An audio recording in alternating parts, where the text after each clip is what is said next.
What's going on, golf fans? It's your boy Gsluke here with our core picks for this week's Farmers Insurance Open. Going to break down the top of the Draftkings board, players priced $8,000 and above that I not only have bet outright at this point, but I'll be playing in a bunch of my DFS lineups. Last week was yet another masterclass by good old Jon Rahm. Unfortunately for us, we jumped off the bandwagon after the outright and core pick at the Tournament of Champions. So last week, no GPP wins here, at least for myself, but still cashed out over there on Prize Picks. Had a really good week on Underdog and for Showdown, so it wasn't all a loss, but really looking forward to this Farmers, which not only do we have yet another strong field, a lot of those top 20 players that are teeing it up over there in San Diego, but a venue that really cracks up to the same sort of level. They've got Torrey Pines, one of the more pristine courses around the PGA Tour, one that we see for major championships, real difficult. The ball strikers tend to really make their hay here. So looking forward to it both from the course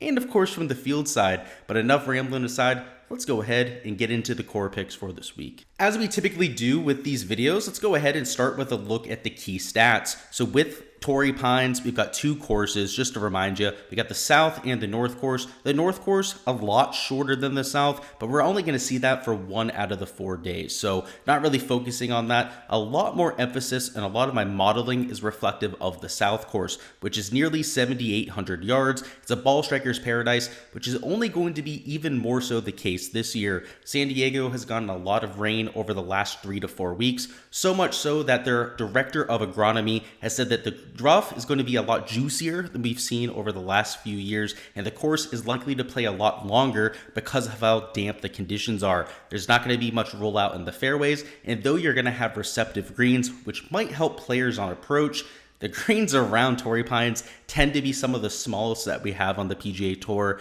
so hitting those targets isn't going to be a given to begin with. So we're looking at distance off the tee at such a long golf course that's going to play so long, and some of the longer buckets when it comes to your approach play. The 250-yard range is overutilized around Torrey Pines at the South course, so looking at that a little bit more, but pretty flat distribution when it comes to your shots around Torrey. Around the green, a lot more important this week than most. A lot of that has to do with the difficulty of this track, this event in general, but also how small the greens are around the South course. The greens of this week are POA and NUA, so looking at those there, 7.5% in my model. Looking at approach play out of the rough, you do have some relatively tight fairways. You're only hit at right around a 59% rate around the South course. Looking at birdie or better percentage, that's always important when we're considering these DFS plays. A little bit less important from the outright perspective, but again, these are our DFS core plays, so that's what we're focusing on.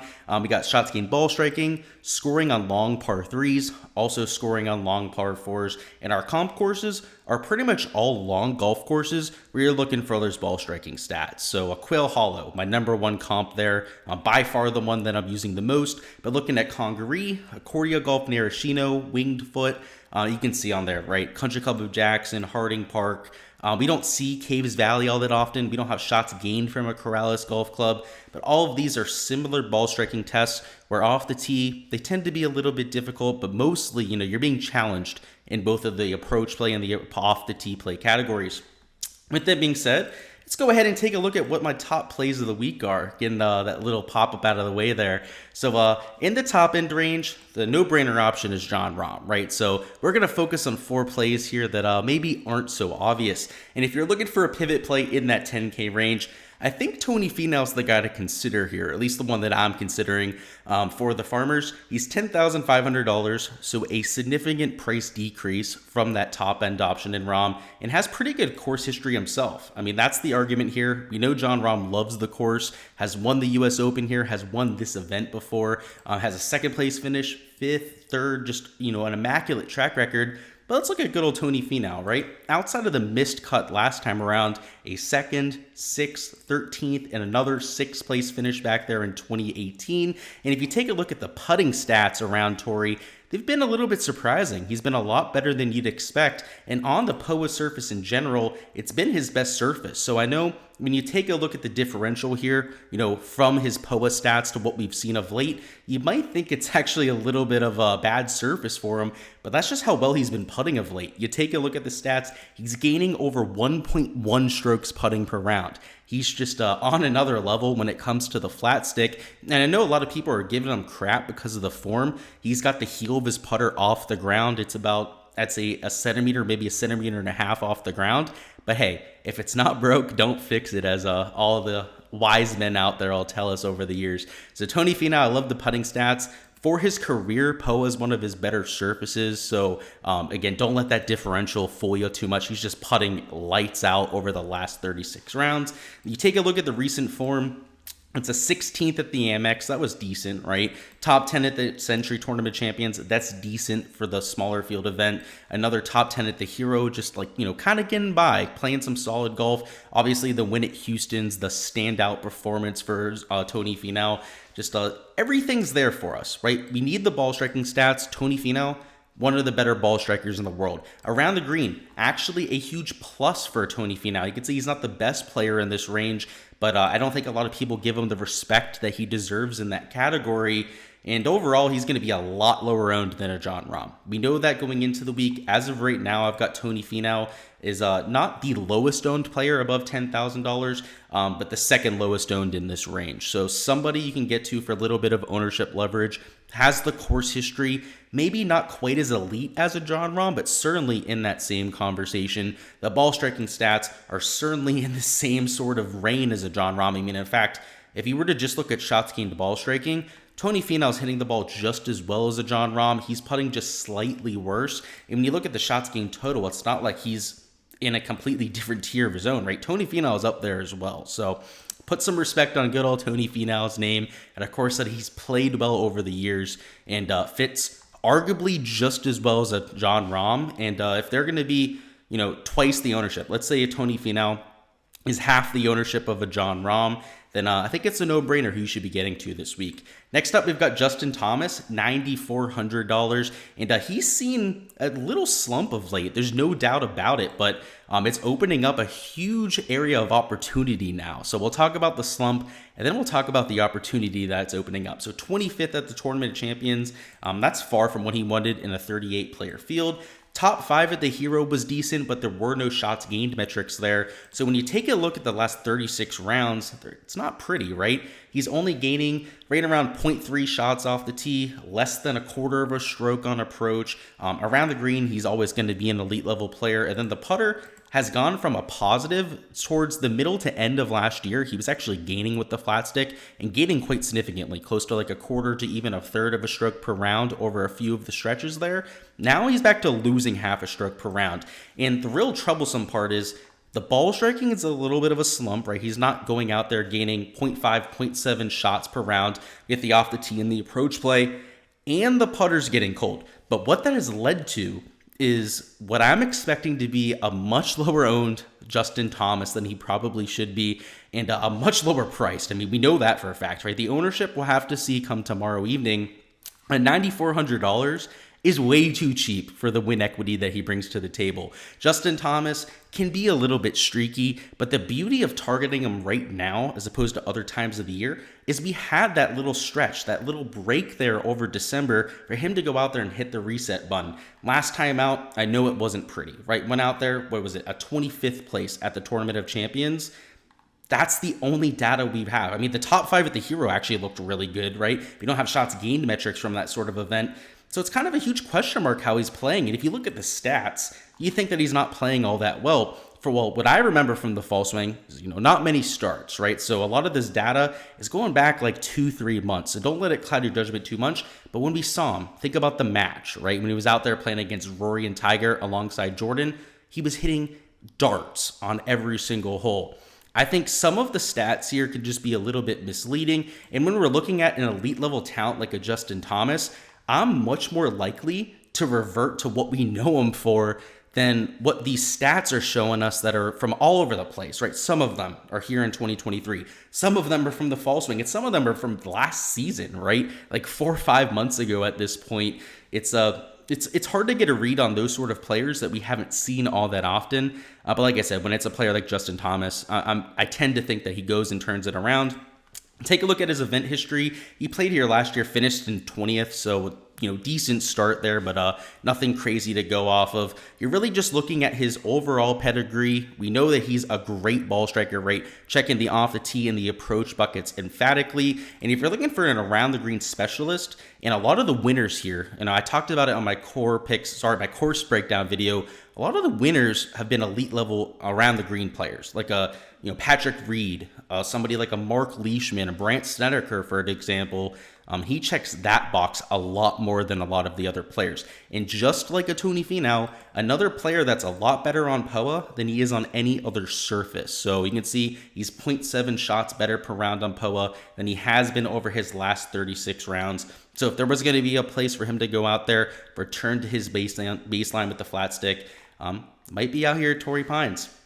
So before we go into the last two picks, I'll remind you, if you're looking for all of my plays this week, all of my ownership modeling and so on and so forth, that is on my Patreon page. There's a link in the description to the video to that. On there, you'll get access to all of the spreadsheets. Nothing will be blacked out. All my Patreon stuff for prize picks. There's a Discord server on there too. So if you're looking for all of the content that I have to offer, all of the behind the scenes stuff, that's where you can check it out. So I had to get the plug out of the way. But our third core pick here, going to be a Max Homa, $9,100. Another young ball striker that really should be more expensive. He's $9,100. He's $100 less than a Montgomery. He should probably be at least the same price as a Zalatoris, given that we haven't even seen Zalatoris all that much over the last 3-4 months.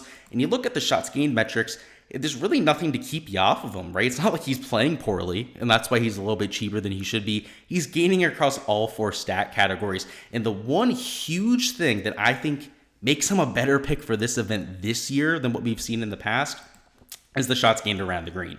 He has taken it from a huge hole in his game. He used to lose a bunch of strokes around the green to now, over the last 36 rounds, it's his second best category. He's gaining 0.4 shots around the green per round. And we know him for the ball striking. He's always been an absolute flusher, Max Homa. But if he's going to have that full game, watch out for him at major championships. Watch out for him at this sort of course where he can really lean into those strengths. You take a look at the event history, you'll see what I'm talking about, right? He missed the cut last time, had a few decent starts, right? 18th and 9th his first 2. So a little bit of the good and the bad there with the Max Homa. But what I like about him is he likes POA. You can see the stats on POA are, a little bit better than over the positive, right? 0.3 shots per round.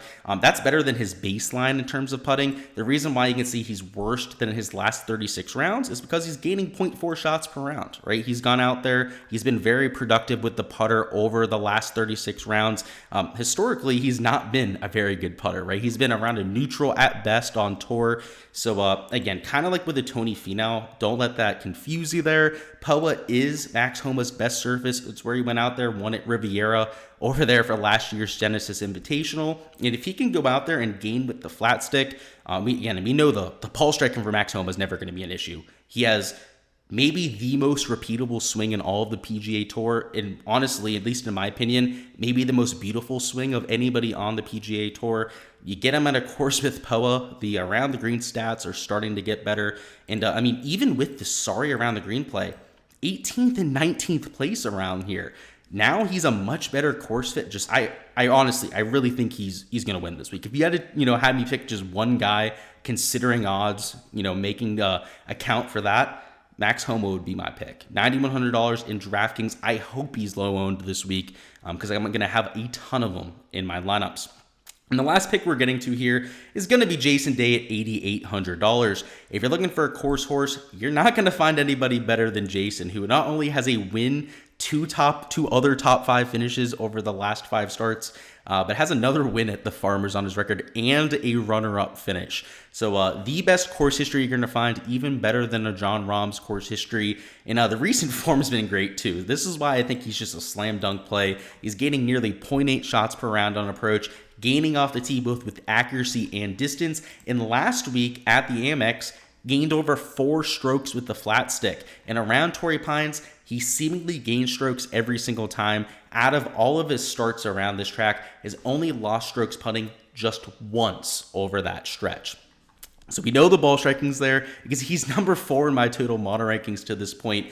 Not only because of the course history, but because of the shots gained metrics here, because of the putting that we've seen. And another player on POA That's a lot better on the surface than what we've seen over the last 36 rounds, or at least better than his baseline, right? Good old Max Homa and Tony Finau are playing out of their minds in terms of their shots gained. So they're not, positive in that category, but for their careers, right? They're better on POA than any other surface. You take a look at the recent form, it's been excellent too. It's worth noting for Max Homa that he's also been on fire. Third, 17th place finish, very low key for him over there. But you go over here, take a look at Jason Day, 18th. 10, missed the cut, right? 100th. It is what it is. But 16th, 21st over there. He's gotten a lot more consistent. The shots gained reflect that at this point.